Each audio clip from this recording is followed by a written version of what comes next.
मेव army संगठन वाहिद एक ऐसा संगठन है हरियाणा का जो नीति आयोग ने इतने कम समय में रजिस्टर कर दिया।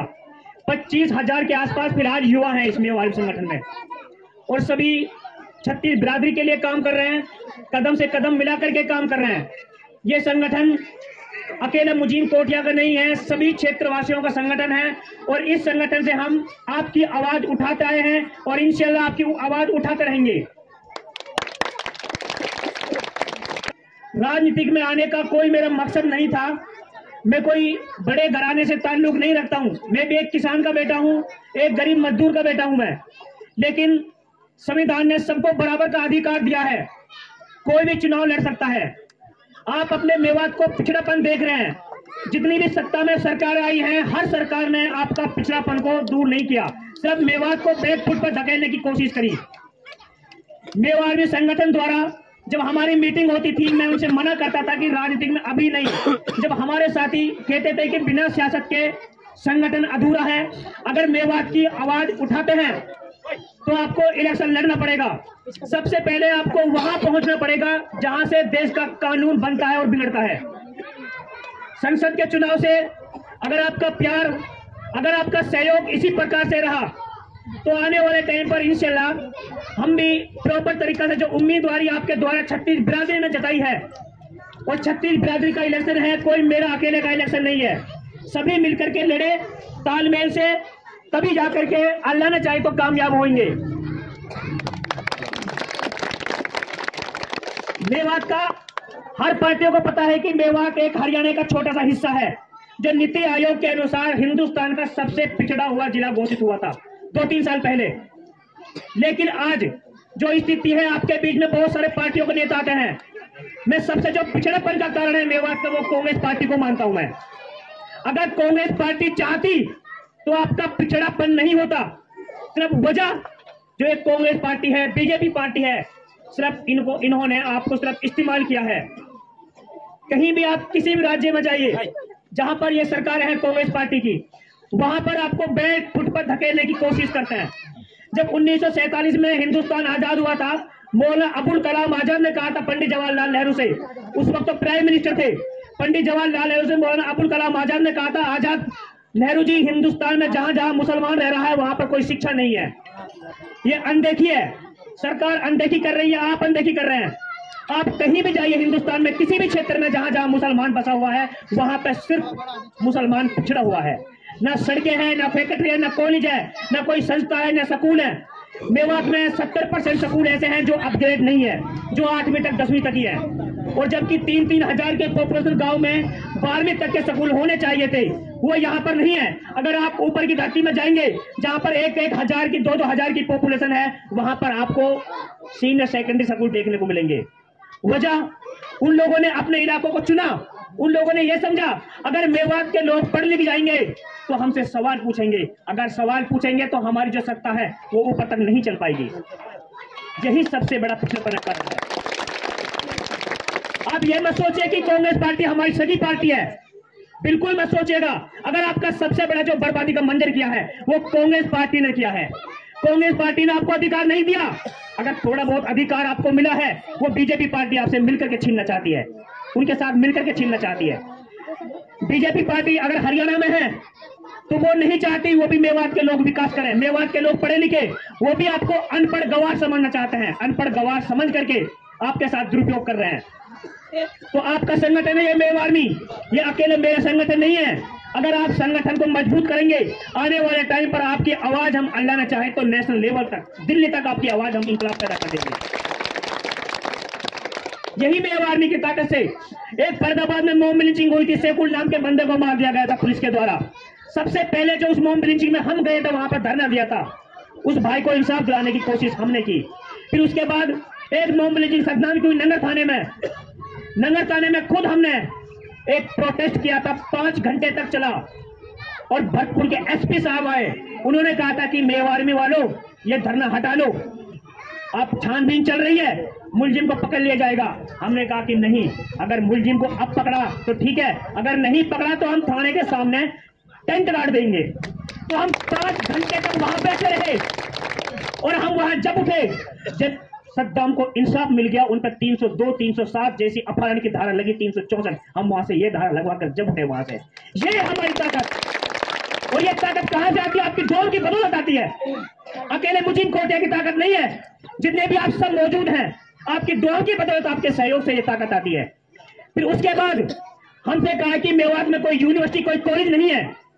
हमने सभी साथियों के मशवरे से कहा कि एक दिन हम दिल्ली कूच करेंगे, हम दिल्ली जाएंगे। हमने जंतर मंतर पर परमिशन ली और हमें परमिशन मिली। सैकड़ों युवा वहां पे दिल्ली जंतर मंतर पहुंच गए और यह कहा था कि मेवात के लिए यूनिवर्सिटी चाहिए। ये 25 सितंबर की बात थी। मेवात के लिए यूनिवर्सिटी चाहिए। खुद शिक्षा मंत्री, जो इंडिया के शिक्षा मंत्री हमारे, वो आए, उन्होंने कहा था आप अधिकार मांग रहे हो, शिक्षा मांग रहे हो, आप कोई रोजगार नहीं मांग रहे, शिक्षा आपका अधिकार है, हम कोशिश करेंगे आपके लिए यूनिवर्सिटी देने की। फिर उसके बाद 1 घंटा हमारे पास बैठे रहे। उन्होंने ये कहा मैं बहुत सारे मुद्दे देखता हूं इसी जंतर मंतर पर, लेकिन जो मुद्दा आप यूनिवर्सिटी को लेकर गए हैं, मेरी लाइफ में सबसे बड़ा जो मुद्दा है वो ये है, आप शिक्षा मांग रहे हैं। आजाद भारत में रह रहे हैं, आपको अधिकार सरकार मांगने से नहीं देती। कितने अभी सरकार को चिट्ठियां लिख लो, आज जो गूंगी बहरी सरकारें हैं, कितनी इनको चिट्ठियां लिख लो, कितनी कहते हो कि मेवात के लिए ये चाहिए, पानी की परियोजना चाहिए, सड़कें चाहिए। जो नुहू से जो अलवर तक के रोड का जो परियोजना है, वो कितनी बार उन्होंने मंजूर की, लेकिन वो पैसा नहीं दे पाए। वजह, अगर ये रोड बन गया तो मुद्दा कोई नहीं रहेगा।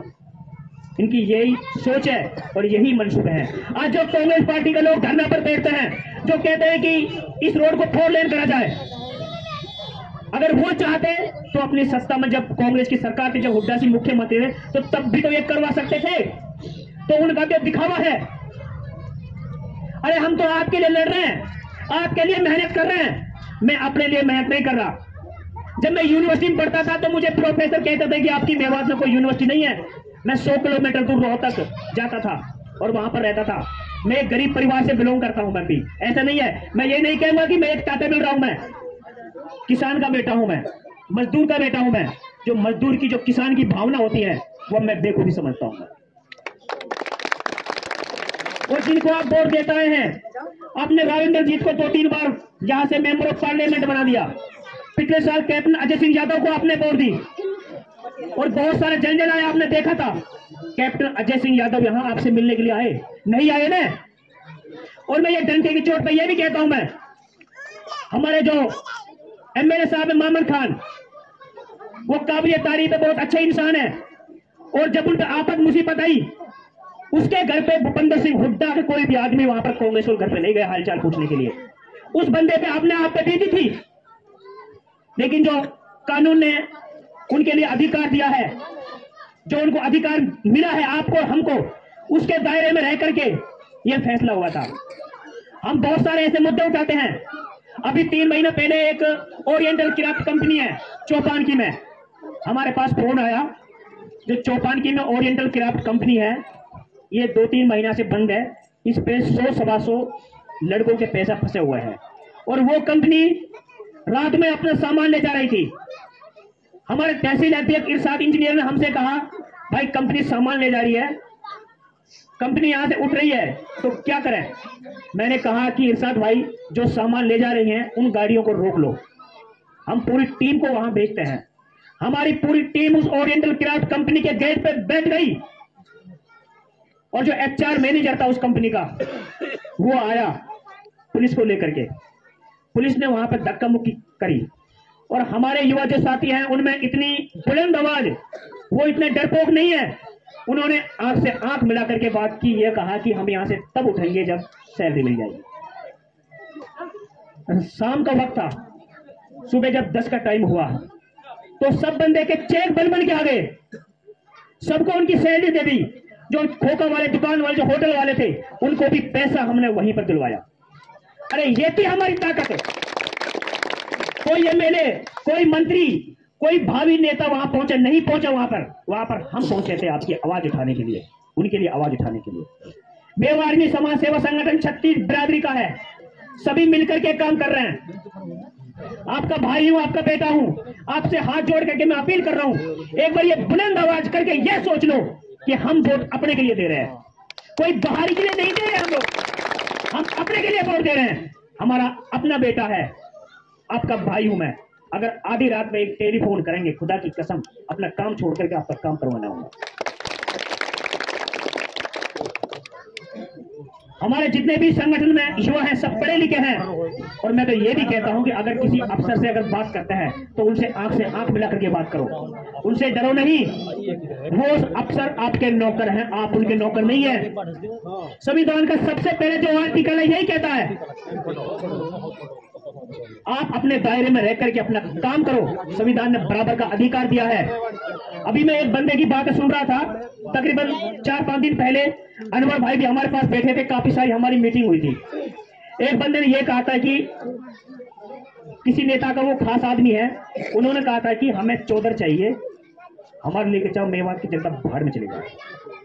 अनवर ऐसा ही हुआ था ना, हमें चौधर चाहिए, चाहे मेवात की जनता पढ़े बिल्कुल मत पढ़े, चाहे बेरोजगार रह जाए, चाहे मर जाए, कुछ भी करे, ये मेवात के नेताओं की वो है, हमारे लिए चौधर चाहिए। मैंने कहा कि नहीं, ये गलत बात है। उनके जो ऐसे खतरनाक मंसूबे हैं, तभी हमने सोचा सबने मशवरा कर करके क्यों ना सियासत में आया जाए। अगर सियासत में आएंगे, आपका अधिकार है, हम उसे लेकर के रहेंगे। अधिकार मांगने से नहीं मिलता, अधिकार छीनना पड़ता है, और अधिकार छीनने के लिए लाठियां भी खानी पड़ती हैं, धरना भी देने पड़ते हैं, जेलें भी जाना पड़ता है। और जब ये संगठन बनाया, जब हम आपके बीच में उतर गए हैं, अगर आपके खातिर अगर पसीना बहाएंगे आप, मैं खुदा की कसम कह रहा हूं, एक बार याद कर लेना, खून बहाने में तैयार हूं। अगर आप मुझे कान पकड़ के ये कहेंगे कि इस काम को ये करवाओ, तो मुझे बड़ी खुशी होगी कि अगर मेरे से बड़े मेरे कान पकड़ेंगे, अगर मुझे सीख देंगे, तो मुझे बहुत बड़ा सौभाग्यपूर्ण होगा।